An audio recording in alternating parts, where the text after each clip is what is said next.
Vamos abrir em 1 Samuel, capítulo 12.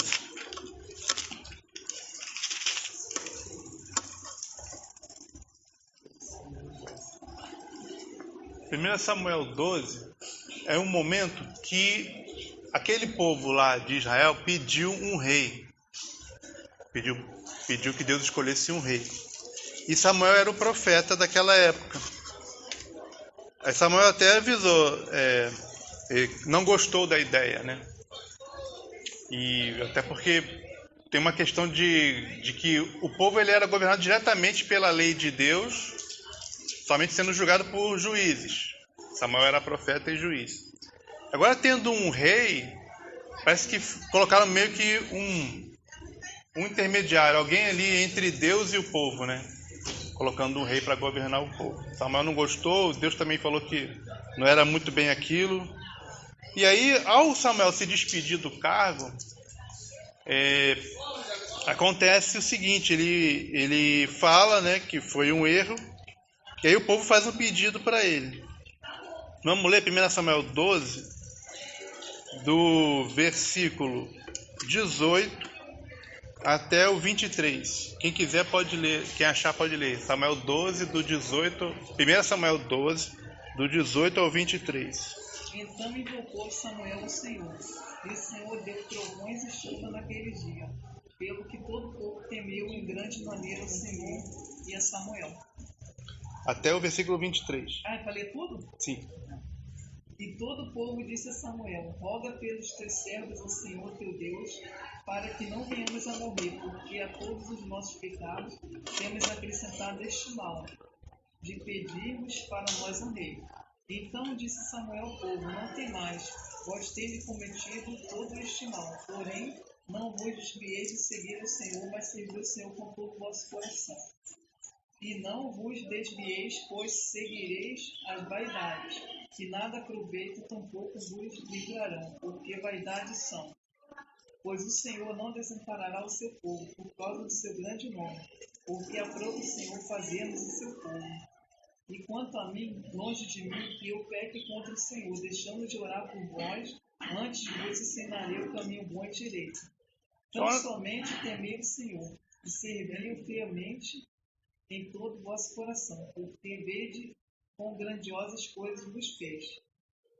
Porém, se perseverais em fazer o mal, perecereis assim vós como o vosso Deus. Então, lembrando que o nosso tema é oração intercessória, e entendendo esse contexto aí, que o povo ficou meio arrependido depois de ter pedido o rei, Deus deu um rei para eles, e Samuel se despede do cargo dele, né? Não vai mais orientar o povo. Mas nesse tema aqui, oração intercessória, interceder uns pelos outros, o que Samuel fala aqui no versículo 23 sobre essa tarefa de orar pelos outros? Como é que Samuel via essa tarefa para ele como servo de Deus? Como é que ele vê aqui no versículo 23? O que ele fala? Ele achava que se não orasse pelo povo, ele estava pecando. Se não orasse, estava pecando, assim, né? Então, ele está entendendo como um dever dele. Então, o povo falou assim, ora por nós, né? Porque a gente fez uma coisa meio errada aqui. Aí Samuel responde, claro que eu vou continuar orando para vocês. Longe de mim que eu pare de orar para vocês. Longe de mim que eu peque contra o Senhor, deixando de orar por vocês. Então, para Samuel, o orar pelo outro, orar pelo próximo, orar pelo povo de Deus, orar pelos seus irmãos, era um dever que estava sobre ele. Era uma obrigação que ele tinha. Era, assim como existem os mandamentos de Deus, não matarás, não furtarás, não adulterarás, honra teu pai e tua mãe, tem um mandamento na Bíblia, ore pelos seus irmãos. Então existe esse dever. E Samuel, ele entende como dever. Se eu parar de orar pelos meus irmãos, eu estou pecando contra Deus. É assim que ele entende aqui no versículo 23. Então a primeira coisa que a gente pode comentar hoje sobre essa oração intercessória, orar pelos outros, orar por outras pessoas, não somente orar por nós, né? A gente não tem uma visão assim, de eu querer as bênçãos de Deus só para mim, né? eu querer Deus só para o meu benefício. Não, quero que Deus age em benefício do outro que está à minha volta. Isso é um dever do povo de Deus. Samuel coloca dessa forma: se eu parar de orar por vocês, eu vou estar pecando. E a gente pode perguntar assim: isso vem para nós, essa ideia, orar pelos outros, como um dever ou como uma coisa que você faz assim, um extra, né? Como se estivesse fazendo um favor, né? Mas no caso não. A palavra de Deus, ela vem como um dever, né? A gente pode ler lá em Tiago 5,16, confirmando essa descrição da oração intercessória como um dever do povo de Deus. Como Samuel já tinha adiantado lá no texto que a gente leu, agora em Tiago 5,16 ele é descrito como uma coisa que nós devemos estar fazendo. Tiago 5,16.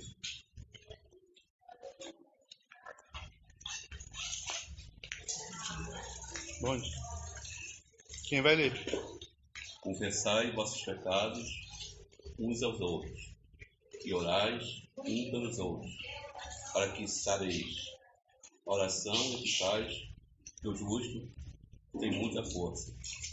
Então, qual é o mandamento que tem aí? Confirmando? Orai uns pelos outros. Orai uns pelos outros. Vamos perguntar, além disso, né? Confirmando que é um mandamento, qual é a motivação de orar pelos outros? O que vocês podem estar citando aí como motivo? Não estou falando do motivo da oração, não estou falando do tema da oração, o que você está pedindo para o outro, não. Mas o motivo para você orar pelo outro, qual seria o motivo? O motivo principal. Nesse texto? Não, em geral. O amor pelo outro. O amor, exatamente. O amor ao próximo, com certeza. É isso mesmo. Para ser curado. Confessar pecados. Confessar pecados, orar. Não é uma cura física, é uma cura também emocional, resolver os conflitos. Com certeza. O mais importante é o seu mandamento dele. O seu mandamento. E aí a gente tem que orar justamente porque Deus nos mandou fazer isso. Deus mandou orar, não é? Quando a gente volta lá para as outras lições, domingo passado, no outro domingo, sempre se levanta essa questão, né? Qual é a utilidade da oração? Por que tem que orar? Se não tivesse nenhuma utilidade, eu sei que tem utilidade.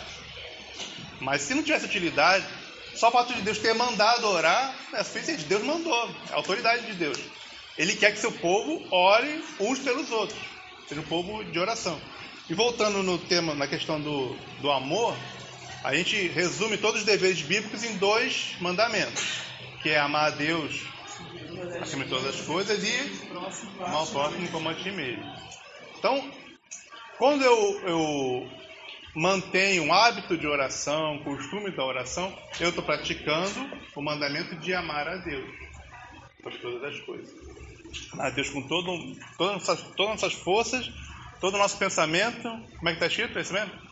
Todo o nosso coração, todo o nosso entendimento, todo o nosso pensamento. Então isso vai implicar em eu ter uma relação com Deus, uma relação de amor com Deus, em que eu converso com Deus, em que eu compartilho com Deus, tenho comunhão com Deus. E aí o outro mandamento, amar o próximo como a ti mesmo, como a gente falou, eu não vou guardar esse benefício, essa coisa boa que eu tenho com Deus só para mim. Porque eu amo ao próximo, eu também quero que as bênçãos de Deus cheguem para o próximo, por fato de eu amar ao próximo como a mim mesmo. Então, como a mim mesmo, eu tenho uma relação de comunhão com Deus que me abençoa, eu também quero que as pessoas à minha volta, meus irmãos, minha família, meus parentes, meu povo, meu país, o mundo, toda a humanidade também seja abençoada por Deus. Então é uma forma, né, é um desdobramento do mandamento de amar ao próximo como a si mesmo, eu orar pelo bem do próximo. Claro que a gente não vamos dar brecha para o orar pelo próximo em qualquer sentido. É orar pelo bem, certo? Não é orar pelo mal do próximo, não é orar pelo castigo do próximo, para Deus julgar ele, para Deus castigar ele. Isso aí tudo, essa relação assim de eu pedir juízo, pedir o castigo de Deus, isso aí tudo ficou lá no Velho Testamento. No Novo Testamento a gente tem uma outra compreensão maior da graça, da misericórdia de Deus, que foi derramada por nós de forma abundante em Jesus Cristo, morrendo pelos nossos pecados. Deus demonstrou assim total disposição de Deus de perdoar todas as pessoas, não importa qual seja o tamanho do pecado, pecou muito, pecou pouco, ou pecado mais grave, menos grave, não importa, né? Na cruz Deus demonstra a sua disposição de estar perdoando, de exercer misericórdia para quem se volta para Ele, crendo em Cristo como seu Salvador. Então, quando isso acontece, há uma ruptura ali, não tem mais não tem mais uma relação de eu pedir juízo de Deus, castigo de Deus. Isso aí passou. A graça de Deus abundou sobre nós, né, quando Cristo veio. Então, houve uma progressão na revelação. A revelação avançou. Nós conhecemos mais do caráter de Deus, do amor de Deus, de uma forma que a misericórdia, como diz lá, tem um texto que fala, a misericórdia triunfa do juízo. A misericórdia é uma coisa que transcende o juízo, né? O juízo fica em segundo lugar, né? O fazer justiça, ou a pessoa pagar pelo que fez, isso aí fica em segundo plano. Quando a misericórdia entra em ação, o castigo ele fica escanteado.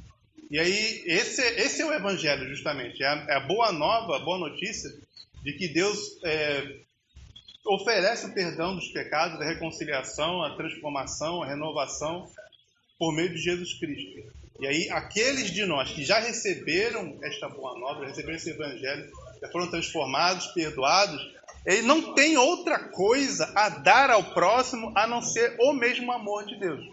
Mesmo amor que Deus te deu, mesma misericórdia com que Deus te tratou, é só assim que eu posso tratar o próximo. Só posso tratar com amor e com misericórdia. Porque Deus me tratou com amor e com misericórdia quando Ele me salvou. Não é? Então, acabou. Acabou o negócio de pedir para Deus castigar os inimigos, para Deus julgar os inimigos, para Deus retribuir o mal que nos fizeram. Não. A gente pede... exatamente. O que a gente pede é que Deus converta eles. Deus converta os inimigos, Deus toca o coração, Deus quebrante o coração, Deus dê arrependimento aos nossos inimigos, né? Deus dê a eles a oportunidade de serem salvos, não é? A gente pode ler em Lucas 6 sobre isso. Lucas 6. Não vamos Lucas não, vamos Mateus 5. Mateus 5, 44 e 45. Isso.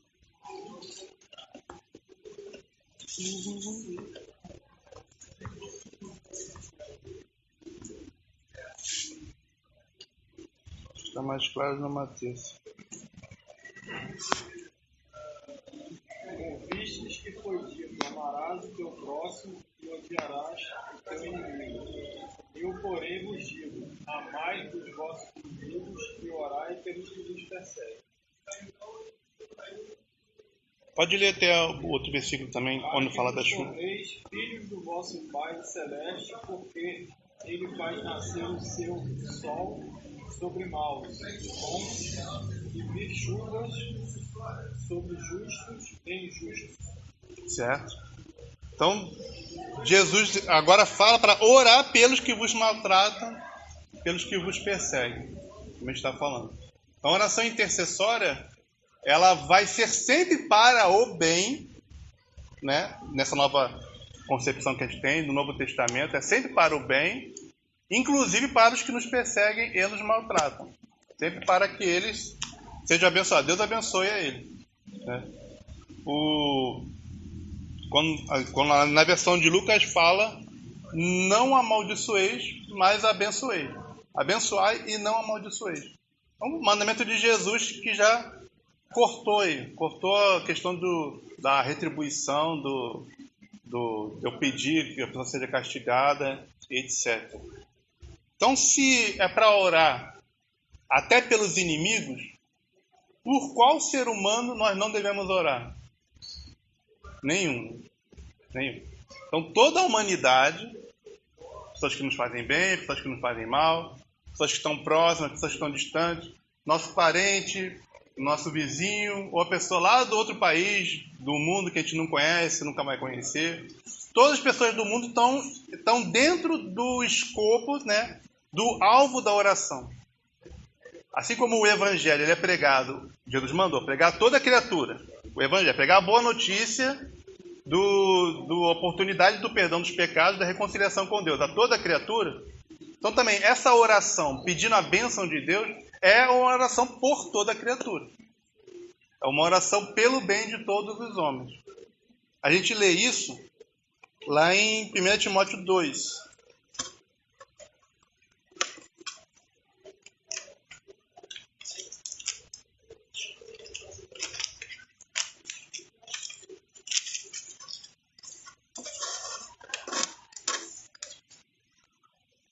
Pode ler do versículo 1 até o versículo 4. 1 Timóteo 2. Admoesta-te, pois, antes de tudo, que se façam deprecações, orações, intercessões e ações de graças por todos os homens, pelos reis e por todos os que estão em evidência, para que tenhamos uma vida quieta e sossegada em toda a piedade e honestidade. Porque isto é bom e agradável diante de Deus, nosso Salvador, que quer que todos os homens se salvem e venham ao conhecimento da verdade. Então no versículo 1, quando falou que se faça orações, intercessões, ação de graças, é por quem? No versículo 1, está escrito aí. Todos os seres humanos, toda a humanidade. Nossas orações em favor deles, para o bem deles, é para todos os seres humanos. E aí fala também sobre os governantes, para que um bom governo deles possa nos trazer uma vida quieta e sossegada, em toda a piedade e honestidade. E também é uma oração pela salvação de todos os homens. Quando fala no versículo 4, quer que todos os homens se salvem e venham ao conhecimento da verdade. Então eu oro para que todos os homens sejam salvos. Eu quero mais é que todo mundo se arrependa, todo mundo crê em Cristo. Eu não excluo ninguém. Por mais que a pessoa me faça mal, um sentimento assim, o desejo que a pessoa vá para o inferno, que ela seja condenada, esse desejo não tem lugar no coração do cristão. Pode falar. O texto aí da lição, né, fala da intercessão de Abraão por Sodoma, né, para a destruição de lá, de Sodoma. Assim como tem de Moisés, que intercedeu pelo povo também para que Deus não destruísse o povo de Israel. Abraão aí entra em intercessão também, porque ele ficou naquela negociação com Deus. Mas se houverem 50 justos, 45, 30, até chegar a 10. Uhum. Então ele ficou preocupado quanto à misericórdia e à justiça de Deus. O que faria com os justos que ainda porventura estivessem lá. Então, você falou da progressão, da progressão da graça. Hoje em dia, todos, a gente deve orar por todos para que todos sejam salvos. A ideia de Abraão aí, ele se preocupou com o que Deus faria com os justos. Né? Porque graça envolve misericórdia e justiça. Sim. E ele ficou preocupado com isso aí. Né? Aí teve Daniel, que foi um intercessor também. E quando a gente, às vezes, ora só por determinadas pessoas hoje em dia, a gente faz uma regressão. Sim, está voltando. A gente está voltando à mentalidade do Antigo Testamento, né, de punir os maus. Quem a gente acha que é injusto, né?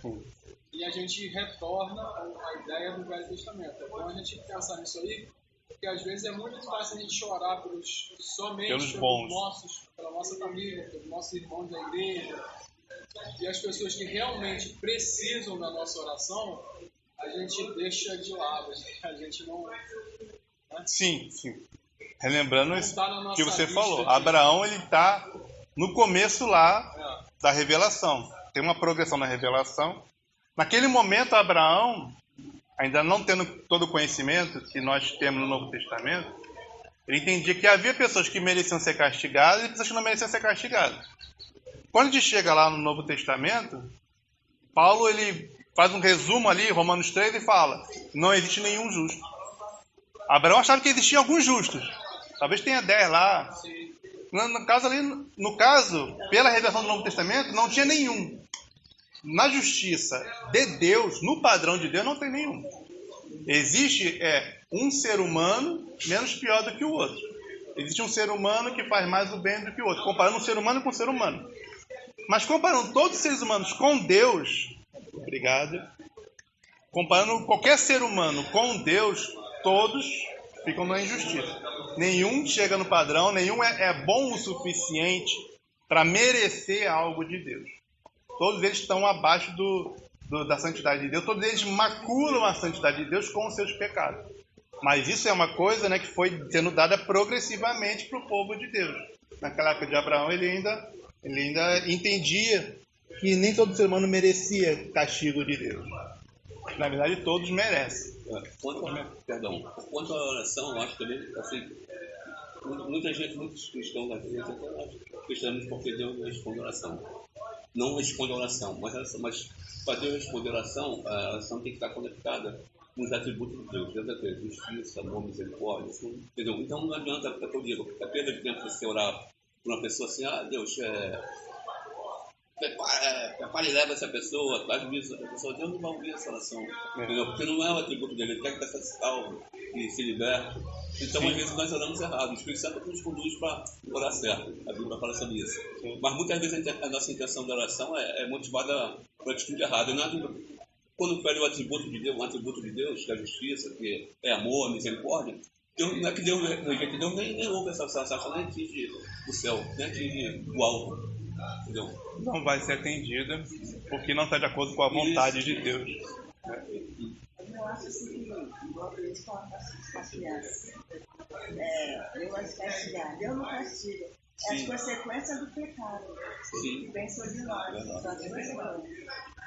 Deus nunca castigou ninguém. Existe assim, ele não é juiz mais dos salvos. Mas ele ainda é pai. Sim. Ainda pode disciplinar. Sim.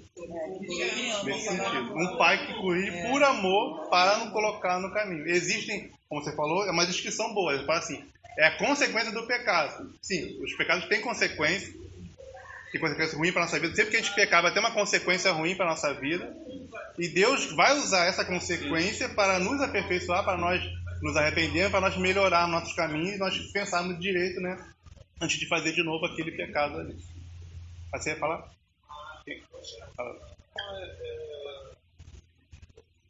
Para a gente se colocar como intercessor, a gente pode achar também que qualquer pessoa pode ser intercessor. Mas para a gente se colocar como intercessor, tem que fazer como o irmão falou. A gente tem que saber conhecer a vontade de Deus. Para a gente não pedir qualquer coisa. Né? A gente tem que saber quais são as promessas de Deus, qual é o plano de salvação. A gente não pedir coisas específicas que não tenham nada a ver com as promessas, que não tenham nada a ver com o seu reino. Né? Se a gente não tem conhecimento das promessas de Deus, não tem conhecimento do reino, não tem conhecimento da reconciliação que Ele quer fazer, sim, a gente vai fazer pedidos. Vamos pedir errado, pedidos tolos, né? Pedidos tolos. Que Deus não vai atender, né? Certo. Vamos voltar no texto que a gente já leu, Tiago 5,16. Que negócio que a Érica falou. Que eu no começo estava perguntando, na verdade o que eu quis dizer é a motivação principal da oração. Eu orar pelo próximo é porque eu amo ao próximo, quero o bem do próximo. Agora, essa é o que me move a orar. E agora falando realmente dos motivos da oração, ou seja, do assunto das orações. Jesus falou que se orarmos de acordo com a vontade do Pai, 1 João que fala, 1 João fala, se a gente orar de acordo com a vontade do Pai, será atendido.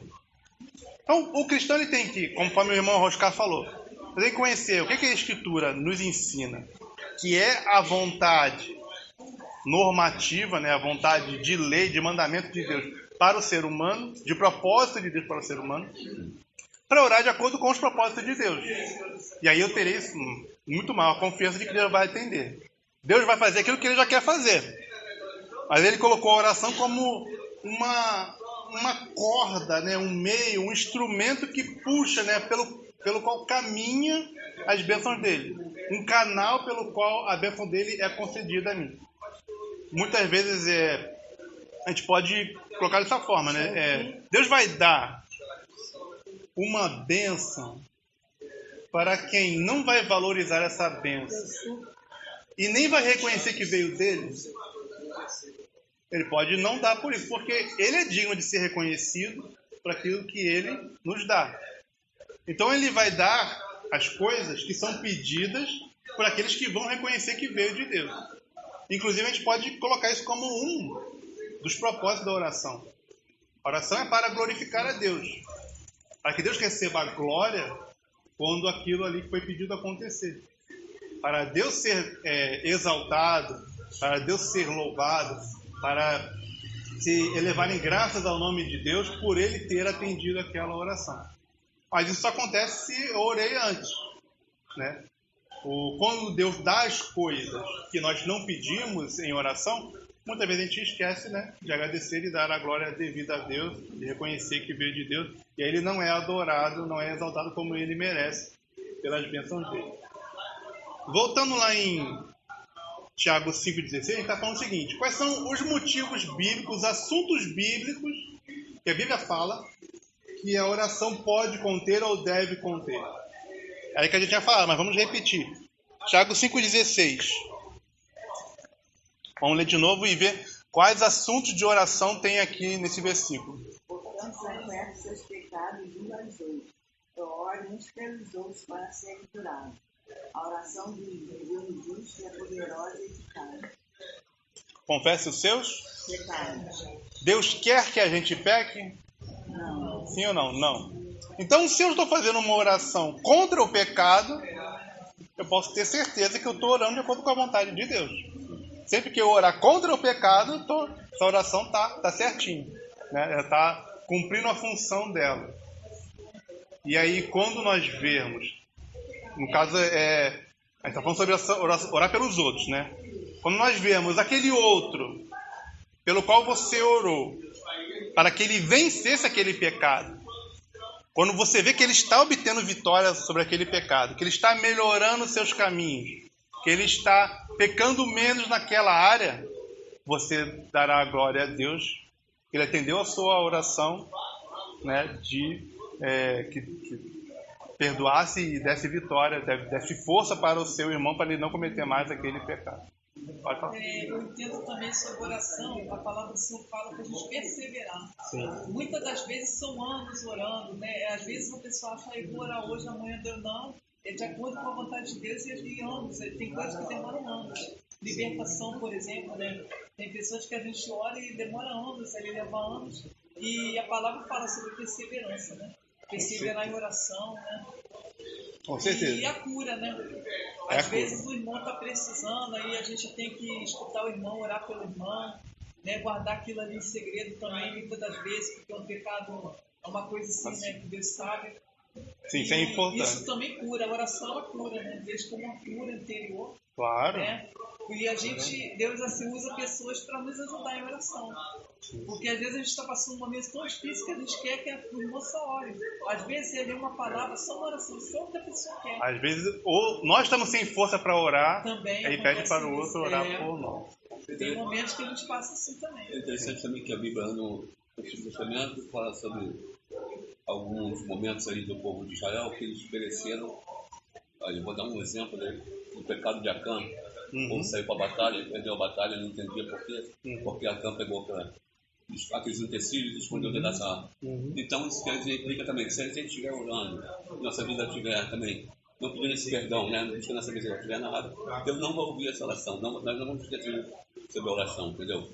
Mostra também o exemplo do rei Davi. O rei Davi orou, jejuou, esperneou lá no templo, rasgou as vestes, mas Deus não levou o filho dele, porque era fruto do pecado, né? Perceba, ele não quis isso. Permitiu porque estava fora dos atributos de Deus. Da forma que aconteceu, está totalmente fora da vontade de Deus. Sim. Então, isso que nós temos que ter cuidado também, como o irmão colocou aqui, é isso de a gente conhecer o planejamento de Deus. Porque tem oração, irmão, sabe? Que Deus nunca vai ouvir. Ele vai falar um montão você vai jogar até conversa fora, vai falar bobagem, Deus não vai ouvir, porque não está dentro da realidade do que ele quer. E às vezes nosso coração enganoso, nós olhamos de forma limitada, até como homem. Nós não pensamos assim, olhar o lado divino da coisa. E para mim, o maior exemplo de oração foi Jesus, naquele momento que ele falou assim, perdoa, porque ele não sabe o que faz. Sim. Porque Jesus ele podia falar um montão de coisa ali, orar um montão de coisa, podia ser várias coisas. Mas a misericórdia dele, ele olhou com o intuito que Deus, como falou, como Deus fosse glorificado ali naquele momento. Então, a oração tem que tirar em torno disso, como o irmão falou, da glorificação de Deus. Eu tenho que, na oração, tomar a mesma posição que Deus toma sobre aquele assunto. Sim. Eu tenho que ter a mesma opinião que Deus tem. Conforme os exemplos que o irmão deu, seriam exemplos de Deus abençoar o pecado, ou abençoar o fruto do pecado. Então, toda vez que eu fizer uma oração em que eu não estou contra o pecado, essa oração está fora da vontade de Deus. Eu tenho que me posicionar junto com Deus contra o pecado. Não é? Outras coisas que as irmãs falaram, a gente tem uma questão importante que a irmã falou sobre pessoa de confiança, né? Nós não devemos pegar esse versículo de Tiago 5, confessar as culpas uns aos outros, e usar ele sem saber, fazer uma aplicação sem sabedoria, para as pessoas chegarem ali no grupo, várias pessoas reunidas, falar um monte de coisas assim escandalosas desnecessariamente. Isso, confessar uns aos outros, eu posso guardar para um irmão de confiança, uma pessoa que seja um amigo íntimo meu, que eu sei que não vai estar revelando, né, os segredos, coisas que é inconveniente as pessoas saberem. O negócio de confessar tudo nem sempre é conveniente, porque pode fazer mais mal do que bem. Tem que ter sabedoria nessas coisas aí. Então, se eu tenho uma pessoa de confiança, que seja meu amigo íntimo, aí eu posso, né, entrar nessa área aí, de eu ter alguém a quem prestar contas, a quem confessar realmente meus pecados, confessar fraquezas interiores, coisas da minha mente e meu coração, que não é conveniente todo mundo saber. Né? Isso não é esconder o pecado, porque diante de Deus eu estou descobrindo o pecado. Mas eu tenho que ter sabedoria nessa coisa aí, não fazer uma aplicação muito, né, muito longe. E tem coisas que vão ser assim tão inconvenientes que nem para o meu amigo íntimo eu vou confessar. Questão de pensamento, questões assim de más tendências, maus pensamentos. Não preciso estar confessando tudo para os seres humanos. Eu tenho sim que confessar para Deus. Por isso que existe aquele momento, Jesus falou, fecha a porta do seu quarto e fala com Deus ali. Para você abrir o coração totalmente para Deus. Para Deus você pode abrir o coração. Para Deus você pode confessar todas as más tendências, todos os maus pensamentos. Na Igreja Católica, o padre tem um código de ética, de confessionalidade. Você confessa para ele e morre no padre. Os irmãos aqui também, a gente deveria ter um irmão também que a gente pudesse falar certas coisas, se abrir, e que seja recíproco também, que eu não só fale para o irmão, mas que o irmão também veja em mim uma pessoa ética, uma pessoa que tem uma confiança para que ele possa falar e eu possa falar, que aí fica uma coisa recíproca, né? Ele tem confiança em mim e eu tenho confiança nele. A gente até um tempo atrás a gente falou isso na reunião dos homens. Usou até esse versículo aí, para que nós pudéssemos ser abertos uns com os outros. Né? É lógico que não tem mais confiança nenhuma, não tem mais liberalidade para falar com um com o outro, determinado assunto e tal. Mas isso aí é importantíssimo, para a gente... É lógico que tem assuntos que a gente quer falar somente com Deus. Porque o outro também, por mais que a gente confesse, de repente não vai entender aquela coisa de como íntimo. Uma coisa até difícil para você explicar. Sim. Então tem coisa que é só Deus mesmo para ouvir, e tem coisa que a gente pode falar com o irmão vai ver também, opa, não tá falando isso para mim, é um problema meu. E às vezes os dois vão resolver o mesmo problema, um vai ajudar o outro naquela luta ali íntima que um ou outro possa ter. Porque às vezes eu carrego sozinho comigo, e às vezes a luta é só minha. Então, tendo mais pessoas que lutam contra aquele mesmo problema, vai ser um grupo, né, para lutar, para tentar sair daquela situação ali. Eu acho que a gente erra mais em não confessar do que confessar demais. Porque a gente tem mais a tendência de se preservar e de não querer expor os nossos erros. Mas aqui a Bíblia fala que isso é uma questão de cura mesmo. Quando a gente fala, olha, eu tenho dificuldade nessa área, esse pecado já perde o poder quando eu coloco isso na luz. Porque enquanto eu escondo, mais força esse pecado tem sobre mim. Quanto mais vergonha eu tenho dele, mais ele me domina. Então, quando eu confesso, apesar de ter o risco de eu me expor demais ou de alguém não ter sabedoria, não ter maturidade no mundo, mas quando eu confesso, o benefício é meu, mesmo que o outro não saiba lidar. Eu sou curada, eu já começo, o pecado já começa a perder força, porque eu trouxe a luz. E eu me coloco como uma pessoa comum, como todos vocês. Então, eu também tenho dificuldades. Então, a gente se identifica. É mais fácil as pessoas terem compaixão quando eu falo a verdade. Olha, gente, isso é bem difícil para mim. Porque todo mundo se identifica, eu também tenho minha dificuldade. Quando eu tenho coragem de falar, eu me identifico. Então, na luz, a verdade sempre é o início da cura. Falar a verdade, trazer a luz. Deus é glorificado quando a gente fala a verdade. Porque Ele é a verdade. A verdade vem de Deus. Então, quando a gente já fala, já começa uma libertação. Porque aquele pecado começa a perder força. Porque eu não estou escondendo. Enquanto eu fico lutando, escondendo, é mais energia que eu perco e mais dominante. Então, eu acho importante da gente ter mais coragem de confessar do que ficar preocupado.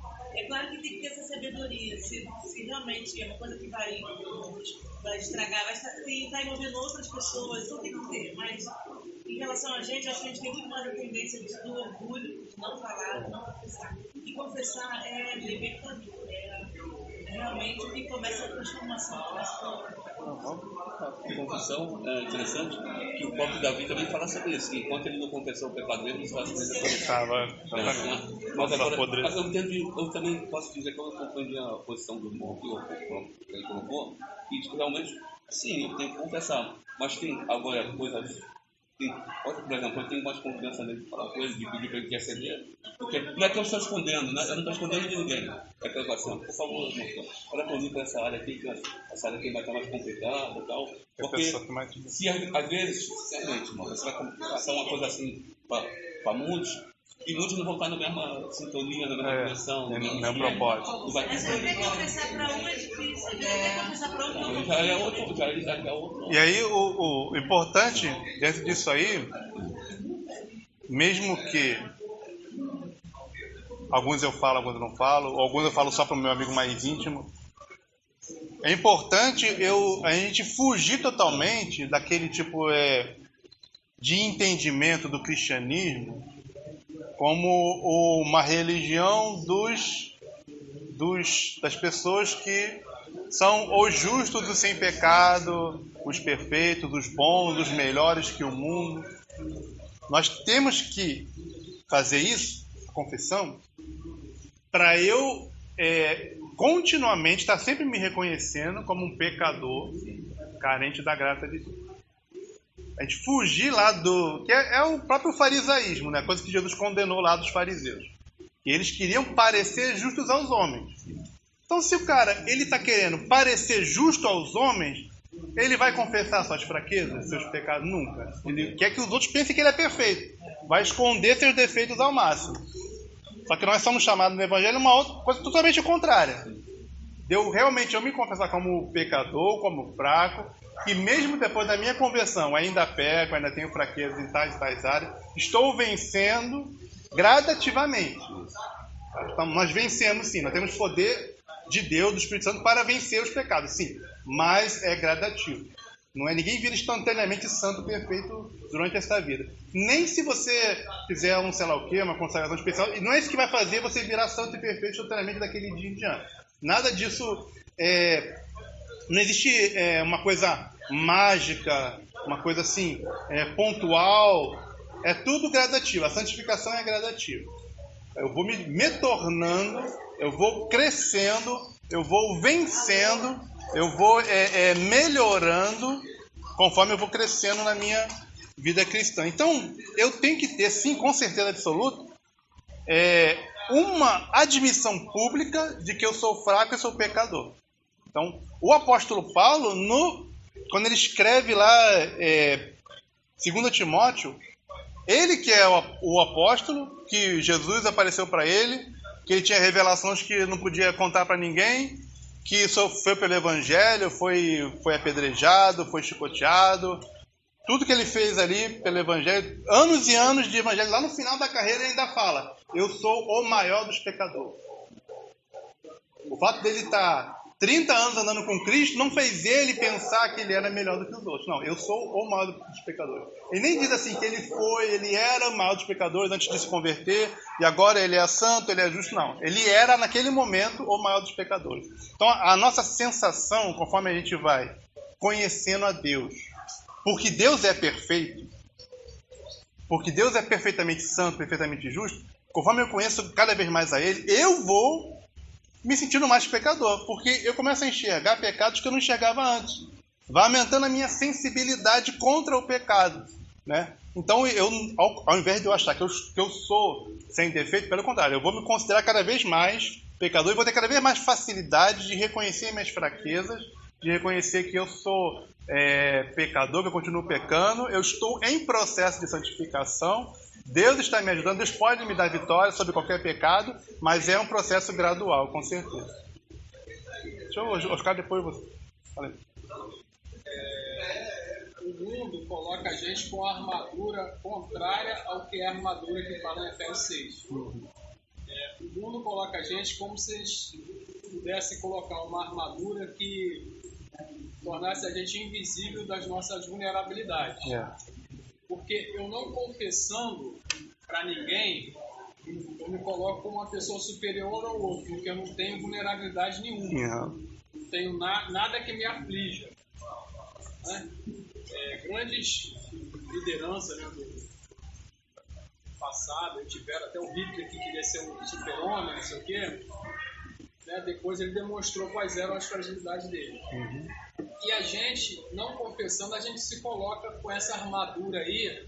Tem até um livro que eu falei que eu tenho no grupo dos homens uma vez, um cara que tinha a armadura dele, ele ficou preso na armadura porque ele achava que a armadura era o que protegia ele, qualquer coisa. E a armadura enferrujou, a armadura deu problema, ele não conseguia abraçar o filho, ele não conseguia falar com a esposa. Ele ficou preso lá numa floresta e acabou que o choro dele foi enferrujando, a armadura foi caindo, ele voltou, né, ele pôde mostrar as fraquezas dele, porque ele era um soldado, então ele tinha aquilo como aquilo era uma coisa que ele se tornava invulnerável.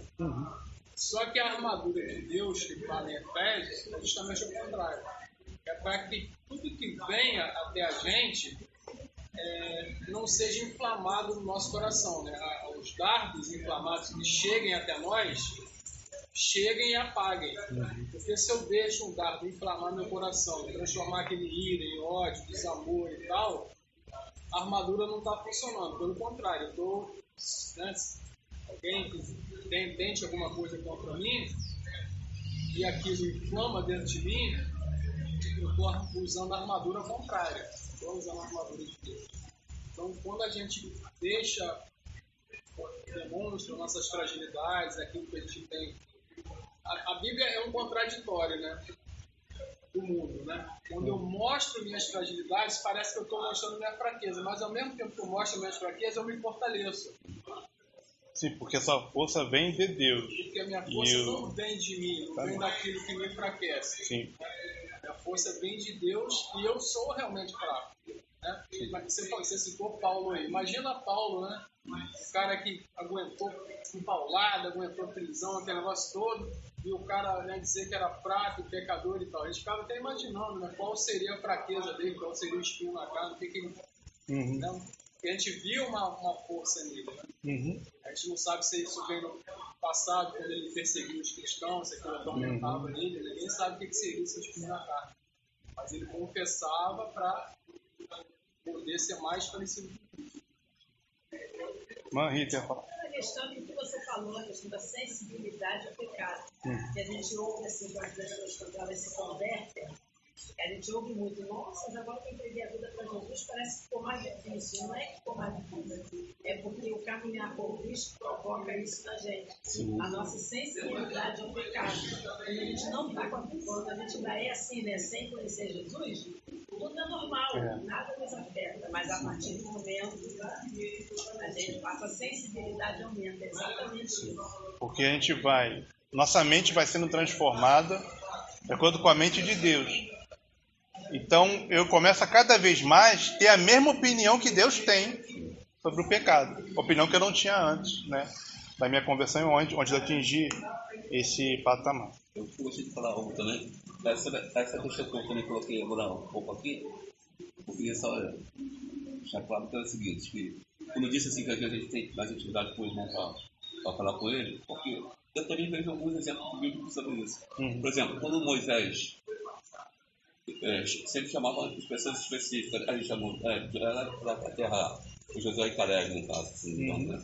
O Josué e Caleb que ele queria para então, o próprio Jesus ele também tinha 2 discípulos que ele chamava mais para contar algumas coisas particulares, chamava intimidade com ele.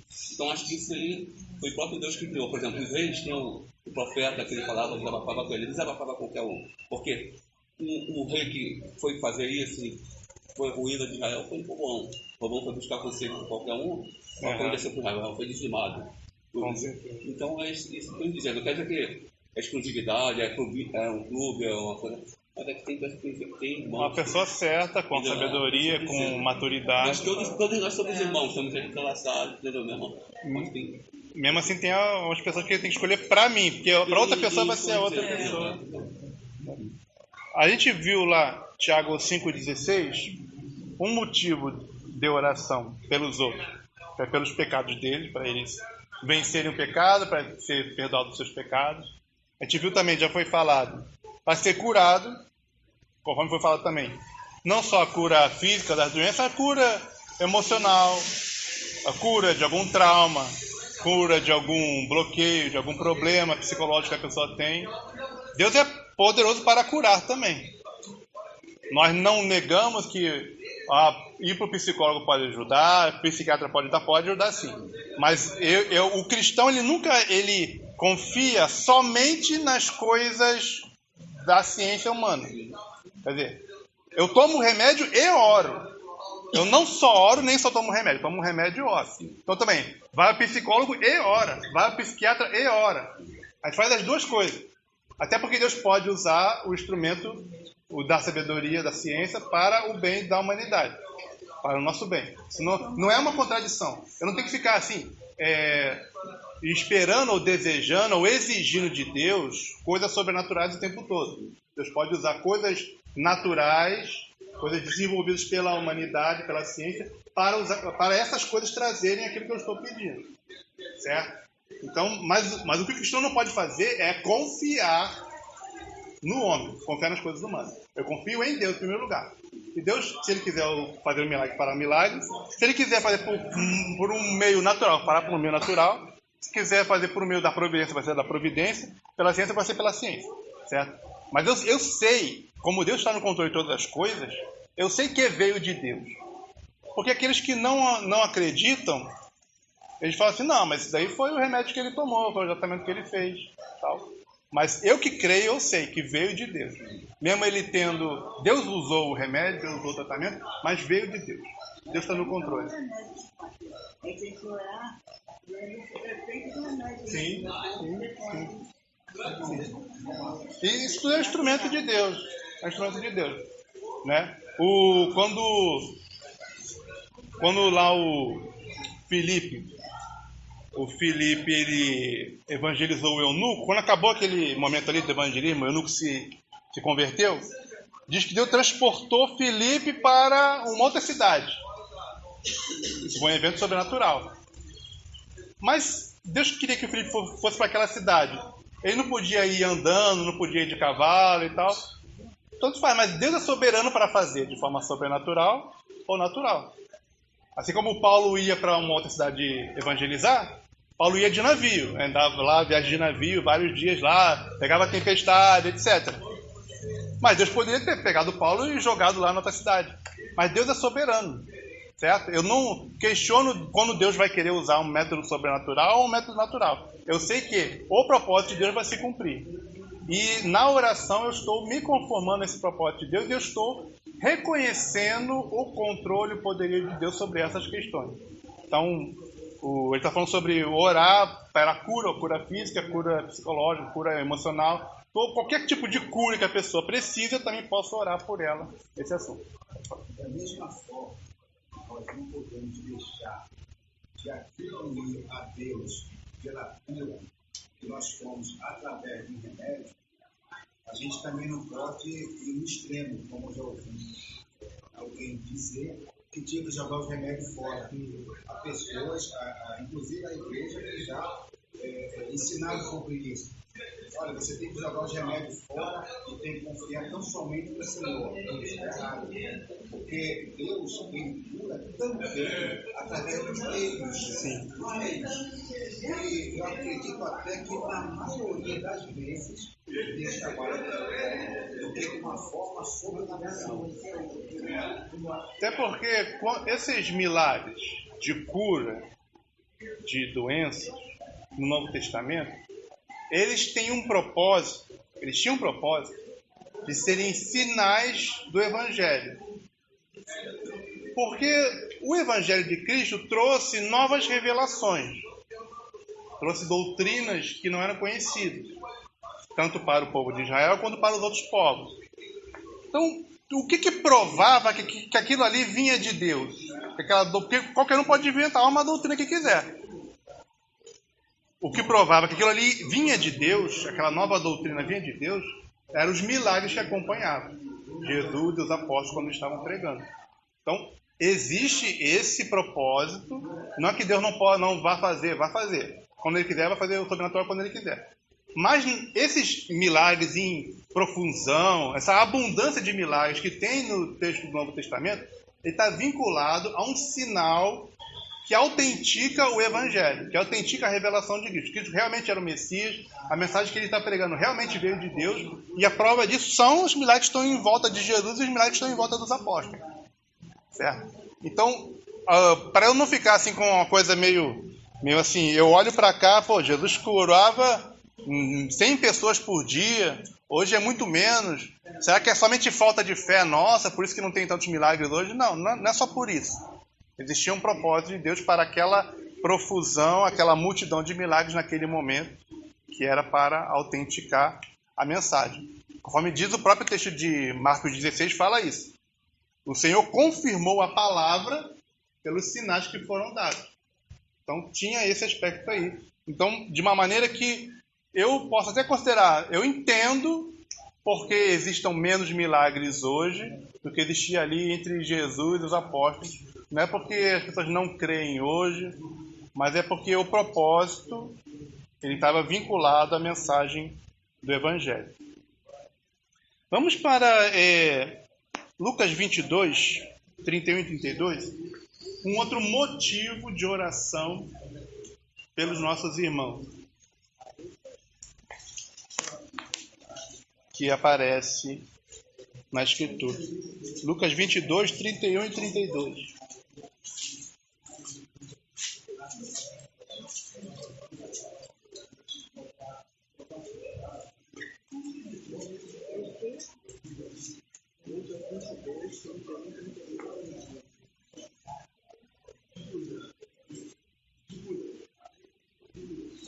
Quem vai ler? Disse também o Senhor: irmão, deixe que Satanás para vos tirar por Deus, mas eu ouvi para que tua fé não desfaleça. Quando se converterem, confirma teus irmãos. Então, qual motivo de oração intercessória nós temos nesse texto aí? Roguei por ti para que a tua fé não desfaleça. Fortalecer na fé. Para que nosso irmão não desfaleça na fé. Porque neste mundo que nós vivemos, dificuldades, tribulações, problemas, sofrimentos, neste mundo imperfeito que nós vivemos, todos nós estamos sujeitos a essas coisas. Só que faz toda a diferença você passar pela tribulação com fé ou você passar sem fé. O impacto na sua vida vai ser muito diferente. Quando você passa na tribulação com fé, você até cresce dentro dela, por meio dela. Deus vai usar aquela tribulação para você crescer espiritualmente. Agora, você passa sem fé, desiludido, vai de mal a pior. Né? Vai entrar em depressão, vai ficar revoltado com Deus, vai ficar revoltado com a vida. Então, um dos motivos de oração, que a gente deve sempre lembrar para nossos irmãos, é que a fé dele não desfaleça, ele não perca a fé. Deus sustém a fé dele, porque nós vivemos num mundo mau. Nosso mundo ainda precisa de salvação. Nós não estamos ainda no paraíso, não estamos no céu, nós ainda aguardamos novo céu e nova terra nos quais habita a justiça. Então, neste mundo, nós sofreremos. Esse mundo tem coisas ruins para nos dar. Mas com fé em Cristo, fé em Deus, fé no sustento de Deus, no amor de Deus por nós, isso vai nos sustentar nesse momento. Eu preciso orar pelo meu irmão para que ele esteja preparado com fé para passar pelo que ele pode passar, pelo que todos nós estamos sujeitos a passar. Eu queria dar um exemplo também desse seu irmão permitir. Claro. Desculpa que eu falo muito. À vontade. Pode me chamar a atenção quando passa a falar. Não, nunca vou chamar a atenção. Tem um botão para me apertar, para me dar força, para me falar. Fica à vontade. É que eu vou lembrando algumas coisas aqui. Eu lembro de Daniel. O Daniel foi punido por quê? Porque ele orava de dia, de tarde e à noite, né? Mas olha só, ele foi punido. Mas interessante, ele orava, mas Deus permitiu que ele fosse para a cova dos leões. E ele não foi assim, ele não foi para a cova dos leões porque ele esperava o resultado de se ele ter o livramento ou não. Ele foi porque ele acreditava no Deus livre. Se ele morresse ali ou não, tanto faz. Mas Deus foi e livrou da boca dos leões. Né?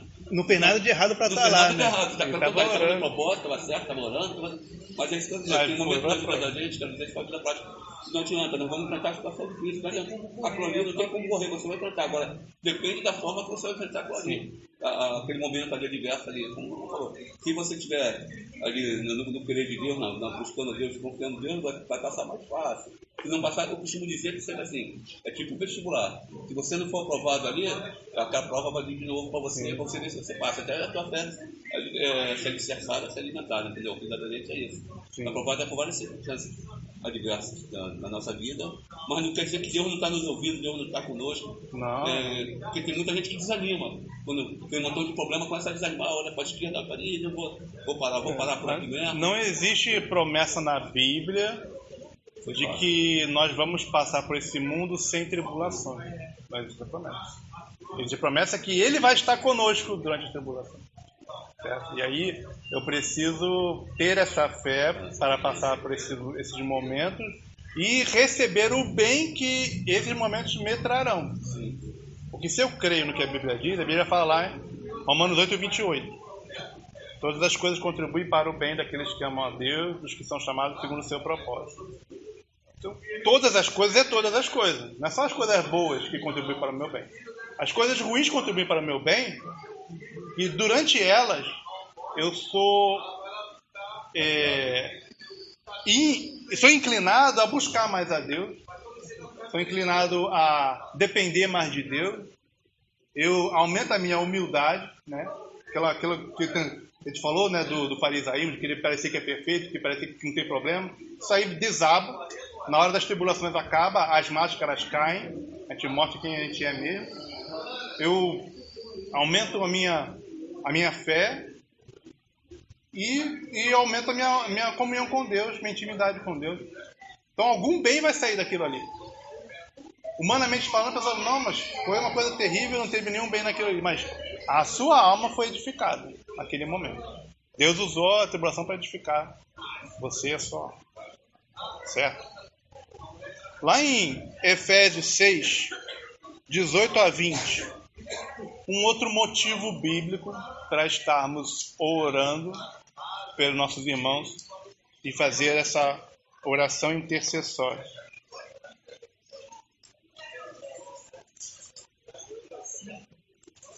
Efésios capítulo 6, do versículo 18 ao versículo 20.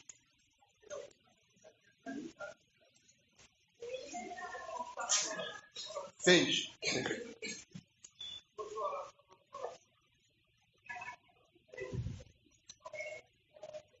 Quem vai ler?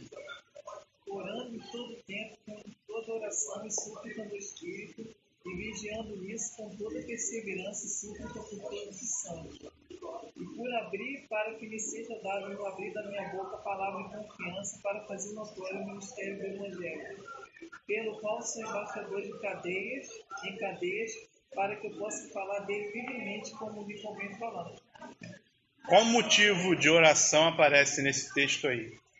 Onde Paulo está pedindo para orarem por ele. Ousadia para falar. Né? Então, eu sei que para uma pessoa conseguir pregar o Evangelho é só a capacitação do Espírito Santo.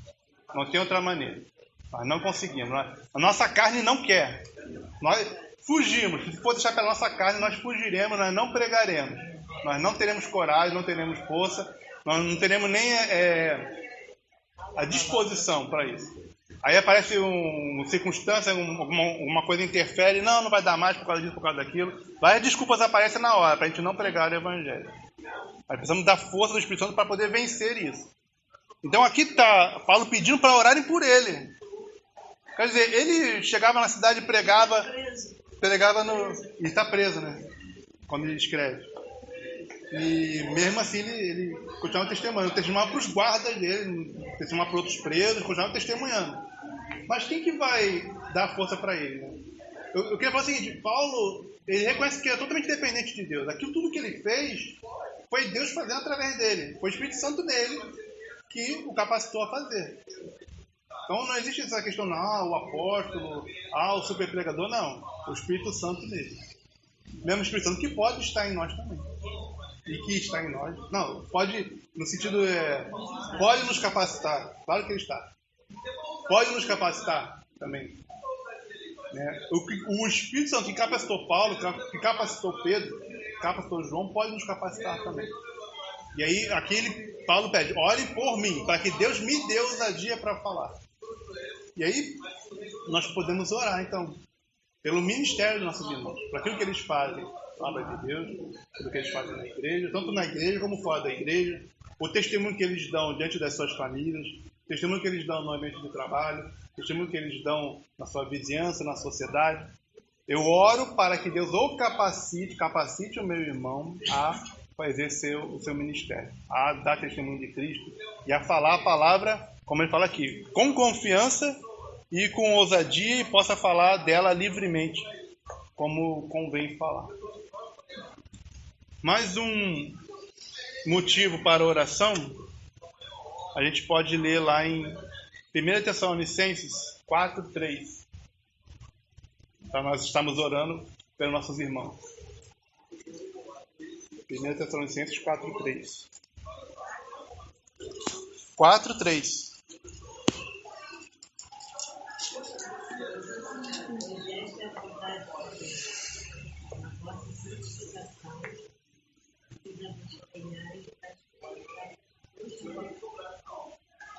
A vontade de Deus é o quê? A vossa santificação. Então, como nós já falamos, a oração que Deus atende é a oração de acordo com a vontade dele.